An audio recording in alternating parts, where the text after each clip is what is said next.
নমস্কার বন্ধুরা, আজকে আমরা ভিডিওতে আলোচনা করব গভর্নমেন্টের পক্ষ থেকে প্যান কার্ডের ব্যাপারে কিন্তু নতুন নিয়ম চালু করা হয়েছে। এই নতুন নিয়ম না মানলে কিন্তু আপনাদের ব্যাংক অ্যাকাউন্ট বন্ধ হয়ে যেতে পারে। তাহলে আসুন জেনে নিই প্যান কার্ডের তরফে যে নতুন নিয়ম চালু করা হয়েছে সেখানে কি বলা হয়েছে। Pan card new update. Pan কার্ডের নতুন নিয়ম না মানলে বন্ধ হয়ে যাবে ব্যাংক অ্যাকাউন্ট।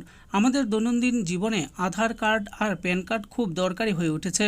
ব্যাংকে টাকা তোলা, জমা দেওয়া, ইনকাম ট্যাক্স ফাইল করা বা যে কোনো সরকারি বেসরকারি কাজে এই দুটি কার্ড প্রায় সব জায়গাতেই লাগে। সম্প্রতি আয়কর দপ্তর জানিয়েছে, যারা শুধু আধার এনরোলমেন্ট আইডি ব্যবহার করে প্যান কার্ড করিয়েছেন তাদের এখনই আসল আধার নাম্বার দিয়ে সেই প্যান কার্ড আপডেট করতে হবে, না হলে ভবিষ্যতে বড় সমস্যায় পড়তে পারেন। এই আপডেট করার শেষ দিন 2025 সালের 31শে ডিসেম্বর। নির্দিষ্ট সময়ের মধ্যে যদি আধার নম্বর প্যান কার্ডের সঙ্গে না জুড়তে পারেন তাহলে সেই প্যান কার্ড বন্ধ হয়ে যেতে পারে। তখন ইনকাম ট্যাক্স জমা দেওয়া যাবে না, ব্যাংকের অনেক কাজ আটকে যাবে, এমনকি কোনো বিনিয়োগ বা সম্পত্তি কেনাবেচার সময়ও সমস্যা হতে পারে আপনাদের। এই কাজটি করতে গেলে আপনাকে আয়কর দপ্তরের ই ফাইলিং ওয়েবসাইটে যেতে হবে। ওয়েবসাইটটি দেখে নিন www.incometax.gov.in এ গিয়ে লগ ইন করতে হবে। তারপর লিঙ্ক আধার অপশনে গিয়ে আপনার 12 সংখ্যার আধার নম্বর দিতে হবে। এরপর মোবাইলে আসা ওটিপি দিয়ে ভেরিফাই করতে হবে।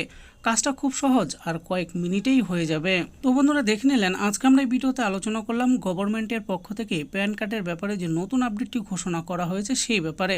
তো বন্ধুরা, আপনারা ভালো করে কিন্তু দেখে নেবেন প্যান কার্ডের তরফে যে নতুন নিয়মটি আনা হয়েছে সেটি, তা না হলে কিন্তু আপনাদের অনেক কাজের সমস্যা হতে পারে।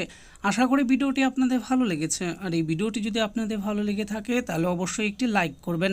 আরও এরকম নিত্য নতুন স্কিম ও আপডেট সম্পর্কে জানার জন্য আমাদের এই চ্যানেল বাংলার স্কিম চ্যানেলটিকে অবশ্যই সাবস্ক্রাইব করবেন। আর এই ভিডিওটি দেখার জন্য আপনাদের সকলকেই অসংখ্য ধন্যবাদ।